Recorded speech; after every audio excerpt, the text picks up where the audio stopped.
बिहार में संपन्न जाति आधारित गणना को INDIA के घोषणा पत्र का हिस्सा बनाए जाने पर लगभग सहमति हो चुकी है, लेकिन तृणमूल कांग्रेस की सुप्रीमो ममता बनर्जी को मनाने के लिए गठबंधन के दिग्गज तथ्यों के साथ उनसे बात करेंगे।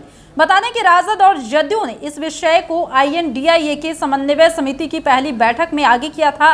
इस वजह से संभव है कि जदयू सुप्रीमो नीतीश कुमार और राजद के मुखिया लालू प्रसाद यादव इस बारे में ममता को पूरी स्थिति से अवगत कराएंगे।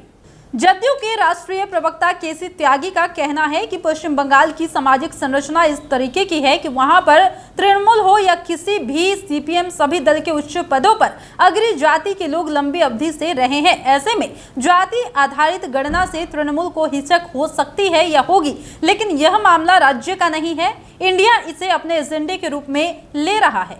उन्होंने उम्मीद जताई है कि दिग्गजों से बातचीत के बाद ममता इस मुद्दे का विरोध नहीं करेगी। DMK भी इसके लिए तैयार है। ओडिशा की स्थिति ये है कि वहां पर 85% आबादी अनुसूचित जाति और जनजाति के लोगों की है। जदयू का कहना है कि इंडिया में तो इस मुद्दे पर सर्वानुमति की स्थिति है, वहीं NDA के घटक दल तो शुरू से ही इस मुद्दे के समर्थन में रहे हैं। रामविलास पासवान खुलकर इसके पक्ष में बोलते थे। लोजपा के दोनों दल इसके पक्ष में हैं। जीतन राम मांझी इसके समर्थन में है। उत्तर प्रदेश और झारखंड सहित महाराष्ट्र में अजीत पवार जाति आधारित गणना के पक्ष में बोल रहे हैं। INDIA जाति आधारित गणना को INDIA का मुद्दा तय करने के बाद अब इस मसले पर भाजपा को तीव्रता के साथ अपने निशाने पर रखने वाला है। अभी तक जदयू और राजद द्वारा ही ये कहा जाता रहा है कि केंद्र की सरकार जाति आधारित गणना के खिलाफ है। यह मामला और उस समय तेज हो गया जब अटॉर्नी जनरल ने इस संबंध में सुप्रीम कोर्ट में चल रहे मामले में हस्तक्षेप कर कोर्ट में अपनी बात कही। जदयू ने तो इस कृत्य पर भाजपा के खिलाफ पोल खोल अभियान तक चलाया। राजद ने यह कहा कि केंद्र का असली चेहरा सामने आ गया है। जाति आधारित गणना को रुकवाने का काम ज्वालामुखी के विस्फोट को प्रेरित करने जैसा है। जी हाँ, एक बार फिर से बता रहे हैं कि इंडिया के घोषणा पत्र में बिहार में हाल ही में हुई जाति आधारित गणना को भी हिस्सा बनाए जाने पर लगभग सहमति बन चुकी है, लेकिन तृणमूल कांग्रेस की सुप्रीमो ममता बनर्जी इस बात पर सहमत नजर नहीं आ रही हैं। अब गठबंधन के दिग्गज नेता उन्हें तथ्यों के साथ उनसे बात करने की बात करते हैं। राजद जदयू ने इस विषय को INDIA की समन्वय समिति की पहली बैठक में आगे किया था।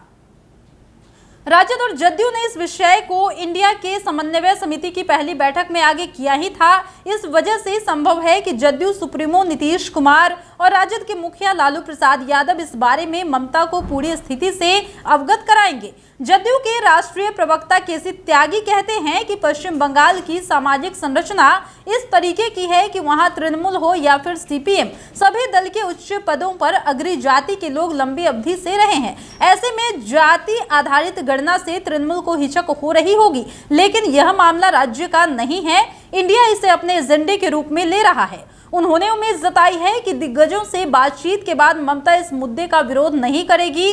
DMK भी इसके लिए पूरे तरीके से तैयार है। ओडिशा की स्थिति यही है कि वहां पर 85% आबादी अनुसूचित जाति और जनजाति से आते हैं। जदयू का कहना है कि इंडिया में तो इस मुद्दे पर सर्वानुमति की स्थिति है, वहीं NDA के घटक दल तो शुरू से ही इस मुद्दे के समर्थन में रहे हैं। रामविलास पासवान खुलकर इस पक्ष में बोला करते थे। लोजपा के दोनों दल इसके पक्ष में है। जीतन राम मांझी इसके समर्थन में है। उत्तर प्रदेश और झारखंड सहित महाराष्ट्र में अजीत पवार जाति आधारित गणना के पक्ष में ही बोल रहे हैं।